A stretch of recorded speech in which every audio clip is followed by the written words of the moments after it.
Depuis un certain temps, les États-Unis, la première puissance du monde, est en proie à un fléau.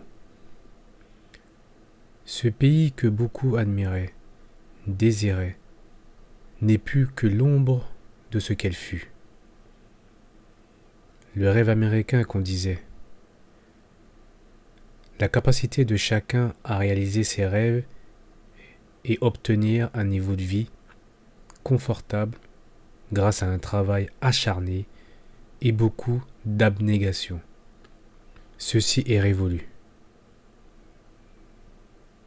Ce modèle semble s'estomper non seulement pour ceux qui veulent s'installer aux États-Unis, mais aussi pour les Américains eux-mêmes.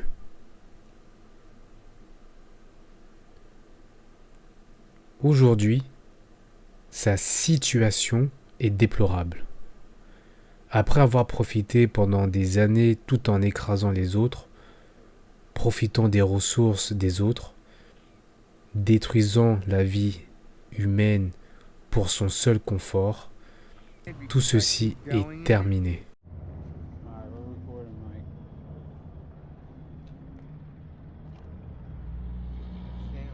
Regardez l'état de ce pays. Certains diront que cela est simplement les ravages d'une drogue qui s'est répandue et qui fait pas mal de dégâts. Mais moi qui possède parfois une étincelle de spiritualité, je dirais que cela est le karma.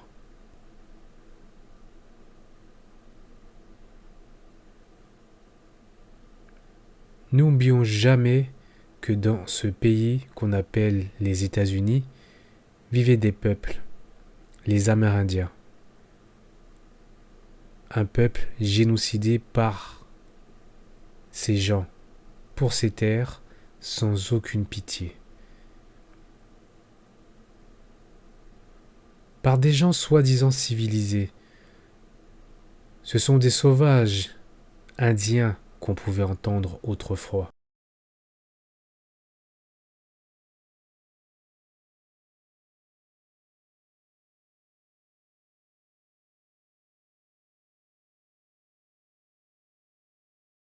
Voyez aujourd'hui ce qu'est devenu les civilisés.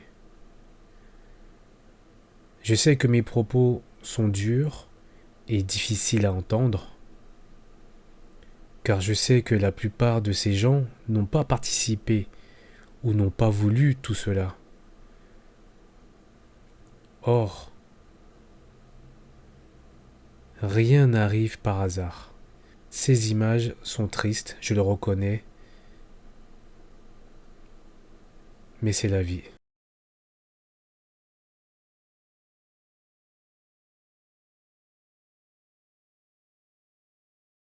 On a l'habitude de dire que les Blancs sont des privilégiés et qu'ils ne souffrent pas.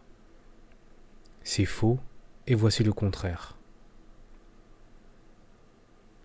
Encore une fois, je dirais que peut-être que cela est le karma.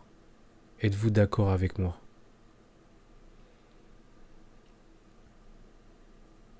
Mais revenons sur le sujet de la drogue. Ce qui rend les gens ainsi, c'est la xylaxine, cette substance qui fait des ravages outre-Atlantique, où elle est surnommée la drogue du zombie, qui nous rappelle la série Walking Dead. La fiction serait-elle devenue réalité? La particularité de cette drogue est de donner à ceux qui se l'injectent des allures de morts-vivants. La consommation de cette substance a connu une forte augmentation au point que la Maison-Blanche elle-même a émis une alerte nationale.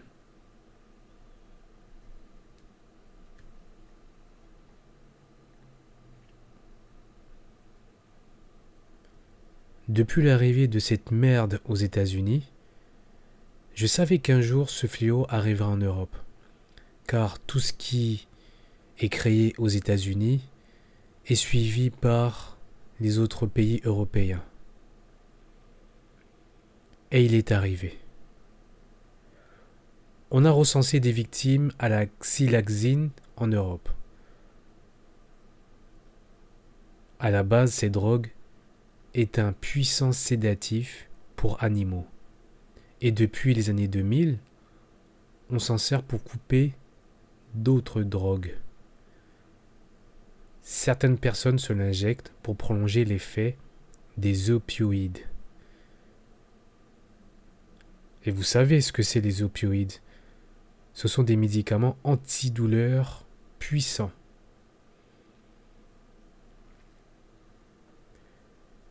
Par exemple, la fentanyl mélangée à la xylaxine prolonge ses effets planants. Mais elle est aussi coupée avec de l'héroïne ou la méthamphétamine ou encore la cocaïne. Les personnes qui prennent ce cocktail recherchent les effets de sédation qui donnent l'impression de flotter et d'être déconnecté de la réalité. Peut-on en vouloir à ces gens? Avec la vie misérable que cette société américaine propose à ce peuple. Mais avec cette drogue, il y a forcément des effets secondaires. Elle fait baisser la respiration et la tension artérielle, le rythme cardiaque et la température corporelle à un niveau très dangereux. Et dans des cas extrêmes, certains développent la gangrène et de la nécrose, qui peut aller jusqu'à l'amputation. Vous imaginez?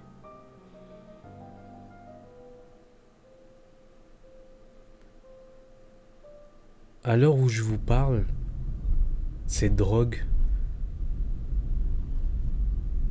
se trouve dans un quart des drogues vendues aux États-Unis, et précisément Philadelphie. Elle est présente jusqu'à 90% dans les drogues vendues aujourd'hui. Et à ce jour, on a comptabilisé plus de 100 000 morts aux États-Unis. C'est dingue. Une alerte nationale faite par la Maison Blanche, ça me fait rire. Ça me fait vraiment bien rire. Chez moi, on appelle ça être maco. Des gens qui viennent s'occuper de tes affaires au lieu de se préoccuper de leurs propres problèmes. Voilà ce qu'on appelle des gens maco. Je m'explique. Pourquoi venir s'occuper de la guerre en Ukraine alors que chez toi, ton peuple souffre et a besoin de toi? Il meurt. Et toi, tu préfères t'occuper de la guerre en Ukraine en manipulant. Telle est l'hypocrisie de ces politiques qu'on pourrait nommer mafieux. Mais ça, tu l'entendras jamais à BFM et globalement chez les journalistes mainstream. Et on les appelle journalistes. Je sais même pas pourquoi les gens continuent à écouter ces gens. C'est du théâtre tout ça. La réalité, tu la vois. Elle est sous tes yeux. Tous les jours.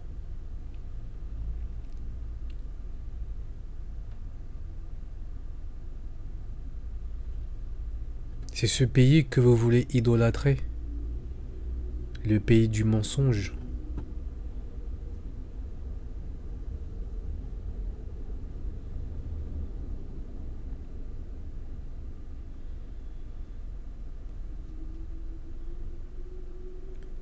Souvent lorsqu'on voit les gens souffrir, certaines fois on a tendance à fermer les yeux, à s'en foutre.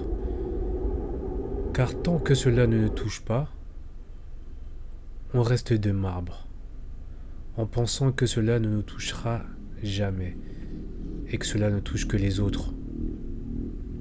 Cela mène à l'arrogance, à une supériorité, ou plutôt je dirais à un complexe de supériorité. Ça doit parler à quelques-uns, ce que je viens de dire. Nous sommes de couleur blanche, représentant la pureté, la bonté, la puissance, la sagesse. Cependant, cela n'est que mensonge. Excusez-moi de le dire.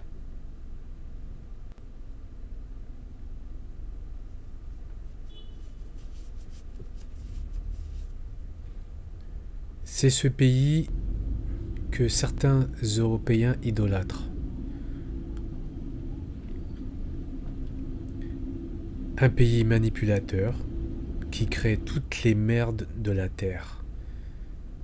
Mais si vous ne me croyez pas, il y a toutes les réponses que vous avez besoin sur Internet.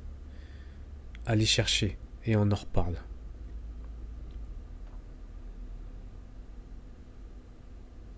Ce pays crée les merdes et vient le transmettre aux autres. Et vient pointer du doigt les autres pays. Comme si les États-Unis étaient un exemple à suivre. Ce pays est un fléau.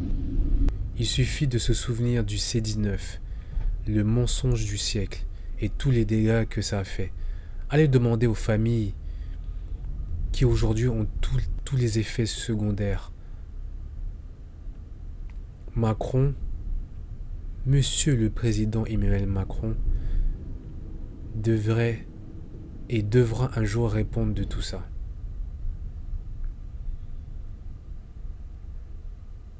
Il ne s'agit pas d'une tribulation envers ceux qu'on appelle les Blancs, car les Noirs ont aussi leur part de responsabilité dans tout ce désastre. On peut tout simplement le demander à M. Obama. Cependant, rien de comparable avec nos amis caucasiens, malgré tout.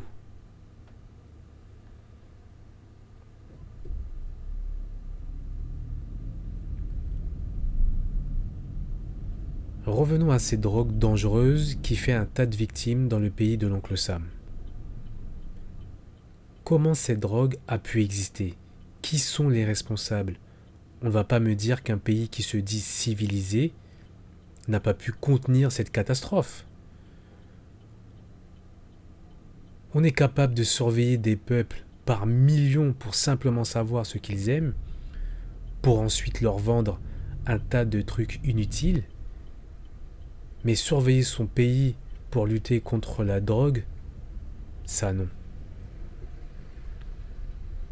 Monsieur l'informaticien Bill Gates arrive à prévoir les futures pandémies, mais il n'est pas capable de prévoir ce fléau dans son propre pays. Il est plus intéressant de s'occuper de l'Afrique pour ses ressources, mais les Américains non. Ils n'y arrivent pas. Le président Biden n'est-il pas le garant du peuple américain? Sincèrement, il faut reconnaître la réalité. Il y a des parasites sur cette terre, des gens avides de pouvoir au détriment de la vie des autres. Voilà. Alors certains me diront que ma vidéo est une sorte de tribunal. Absolument pas, ce sont les faits.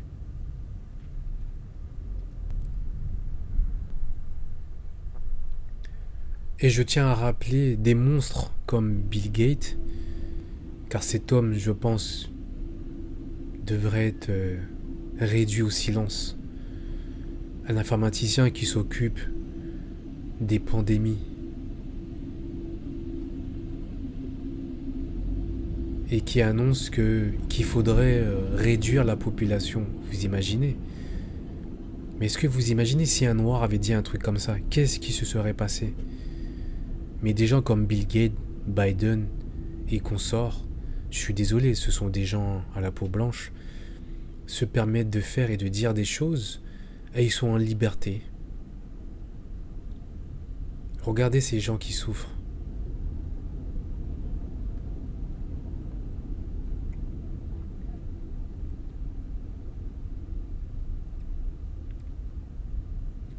Et c'est ça que M. Macron veut emmener en France, ce genre de fléau qui a déjà mis les pieds en France, déjà d'ailleurs, et même dans certains pays européens, j'en suis persuadé.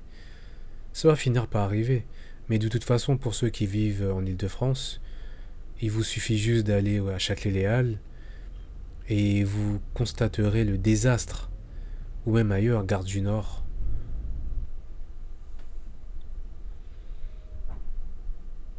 Des gens qui gagnent des milliers d'euros par mois et qui sont incapables de trouver des solutions, mais qui pointent du doigt toujours les mêmes, les étrangers.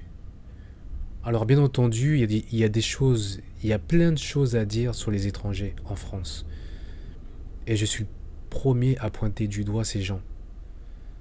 Mais sincèrement, il y a quand même des choses plus importantes à faire. Et je tiens à rappeler pour ceux qui... bon, je m'égare un petit peu, mais je tiens à rappeler pour ceux qui pointent du doigt les étrangers, c'est que ces gens-là ne sont pas venus gratuitement. Ce que je veux dire, c'est qu'on les a laissés rentrer. On les a laissés rentrer. Donc si aujourd'hui, vous devez vous énerver contre certaines personnes, ce sont les gens que vous avez mis au pouvoir à chaque fois.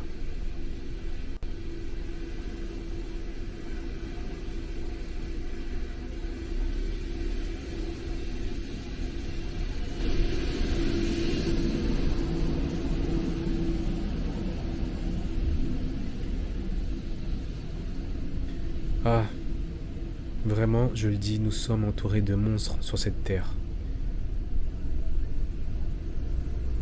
Mais ce qui me fait le plus rire, c'est lorsque je vois des gens qui disent qu'ils détestent les noirs, simplement parce qu'ils sont noirs. Cela ne vous dérange pas de mépriser des gens qui n'ont pas fait le quart de ce que certains ont fait sur Terre, mais ils détestent les noirs. Ils sont racistes contre les noirs. Simplement parce qu'ils ont un épiderme différent. Mais moi, avec du recul, si je devrais détester quelqu'un, ce ne serait pas les noirs. Parce que les noirs, certes, ne sont pas parfaits, mais ils n'ont même pas fait la moitié du quart de ce que certains peuples ont déjà réalisé.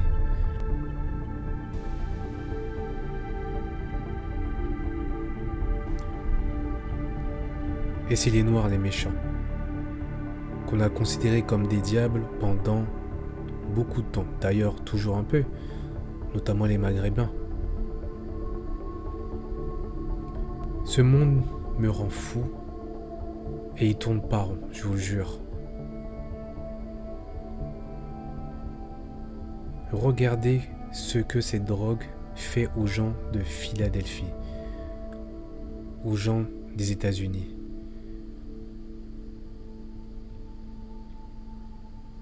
C'est le monde occidental dans toute sa splendeur. C'est ce pays qui vient donner des leçons au monde. Certains pensent être dans un cauchemar, mais c'est simplement le rêve américain.